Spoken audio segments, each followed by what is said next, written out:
débrief transatlantique. Jérôme Colombin, bonjour. Et salut Bruno Guglielminetti, vous êtes là, cher ami. Finalement, j'y suis, oui. Avec un peu de décalage, évidemment, ça c'est l'horaire, mais bon, qu'est-ce que vous voulez? Alors, cette semaine, Bruno, on parle d'une innovation qui pourrait vraiment révolutionner les visioconférences. Et c'est une société que tu connais, qui s'appelle Rask, qui a lancé ça. Oui, Rask AI, ce sont des gens qui sont dans le paysage de l'intelligence artificielle et du travail avec la voix et l'image depuis, ça va faire un bon 2 ans là, que je les vois travailler là-dessus. Une boîte avec qui d'ailleurs je collabore à l'occasion, question d'être transparent. Et donc, ils arrivent aujourd'hui en nous présentant une démo. C'est pas disponible sur le marché, on ne sait pas comment ça va coûter, mais c'est une démo qui nous propose de voir quelqu'un qui est en train d'avoir une conversation en vidéoconférence en temps réel. Il a droit à de la traduction. Il choisit la langue dans laquelle il veut que ses propos soient traduits. Lui, à la base, c'est en anglais. Et donc, il clique sur la langue et puis, pouf, automatiquement, tout ce qu'il dit, ça sort. Pour l'exemple, c'est en espagnol. C'est assez bluffant de voir. C'est incroyable, c'est incroyable. La petite vidéo que tu as postée sur Twitter, ça m'a fait réagir sur X, est absolument hallucinante. Est-ce que, d'après toi, Bruno, c'est du vrai ou c'est du fake? Puisque, comme tu dis, ce n'est pour l'instant qu'une vidéo. Selon moi, pour les connaître d'assez longtemps, j'ai l'impression que c'est vrai. Mais bon, ils nous promettent ça, c'est coming, là, donc ça s'en vient. Mais j'ai l'impression que ils ont pas la puissance machine aujourd'hui pour l'offrir en grand déploiement. Et d'ailleurs, il faudra voir comment ça va coûter. J'ai l'impression que c'est pas monsieur, madame, tout le monde qui va pouvoir se payer ça. Sauf que, il y a quelque chose qui est là, et les connaissant et travaillant déjà avec leurs outils, qui sont déjà assez performants, je me dis que c'était une question de temps. Et d'ailleurs, c'est la réaction que je commence à avoir un peu là sur X et sur LinkedIn. C'était une question de temps avant que l'intelligence artificielle nous permette de passer à de la traduction ou de l'adaptation en temps réel. Et la démo, c'est un peu ça ce qu'elle montre.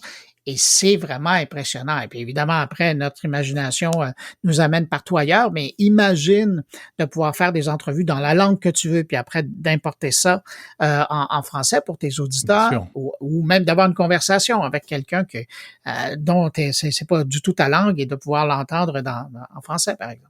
Ouais, il y a des applications professionnelles, bon pour nous évidemment journalistes, mais pas seulement.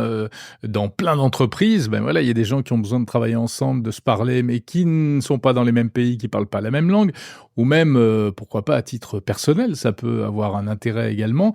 Et c'est étonnant que ce soit une entreprise indépendante, enfin qui ne fait que de l'IA, qui lance ça, et que ce soit pas un Google ou un Microsoft. Et on se demande si un jour ce sera pas tout simplement intégré dans Google et Microsoft, d'autant plus que, rappelle-toi, Microsoft avait lancé quelque chose comme ça il y a quelques années. Alors, c'était pas de l'audio simultané, parce que c'est très difficile à faire, mais au moins une transcription écrite. Oui, c'était la transcription sur le côté. On voyait, c'était en conférence, on voyait sur le côté. C'est déjà utilisé. Google propose la même chose. Mais quand on revient seulement il y a 2 semaines, quand OpenAI a présenté son 4O et GPT-4o, et qu'il utilisait pour faire de la traduction d'anglais à italien pour avoir une conversation, tout le monde a dit « Wow! » Mais là, on voit qu'il y a quelque chose qui est en train de se préparer, qui est dans les coffres, qui va nous offrir la traduction en temps réel. Alors ça, c'est...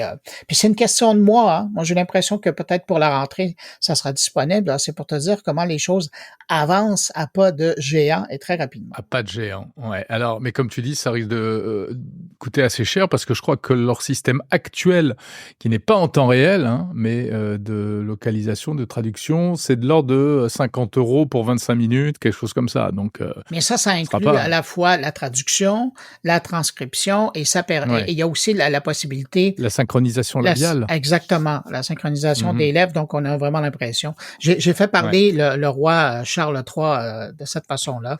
Je me suis amusé. Mark Zuckerberg aussi. Alors, c'est pour te montrer. Ça fonctionne très bien. C'est vraiment... Tu t'amuses beaucoup avec les célébrités. Juste à propos de GPT-4o, tu sais que moi, je l'ai testé parce que la version audio n'est pas encore disponible. Hein.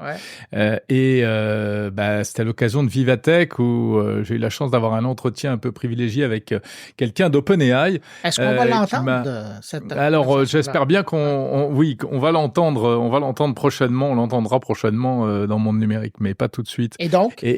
Et donc, il m'a montré sur son smartphone ce GPT-4. Et encore, on était à l'extérieur, il y avait du bruit. On était avec une mauvaise connexion, on avait juste de la 4G, etc.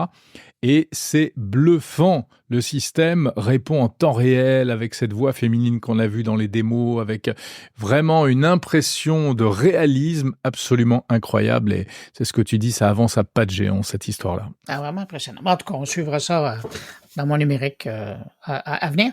L'autre truc, moi, que je voulais t'entendre, c'est... je l'ai publié, j'ai fait un texte là-dessus cette semaine, mais c'était il y a 30 ans, le groupe américain Aerosmith qui offrait on peut dire, la première chanson qui était disponible en téléchargement.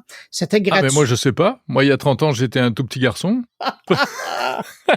Ouais. J'ai l'impression qu'il y a 30 ans, on pouvait t'entendre sur France Info, mais en tout cas. Bon. Mais en tout cas, ce que je sais, c'est qu'Aerosmith, salaud, avec sa compagnie de disques Geffen à l'époque, était vraiment précurseur. Ils avaient décidé de faire un coup de pub. C'était eux qui avaient été les premiers. Ouais. Ben, de grands groupes comme ça, probablement qu'un individu qui avait bidouillé quelque chose dans son salon avait mis le fichier en ligne, là, mais de grands groupes, c'était la première fois.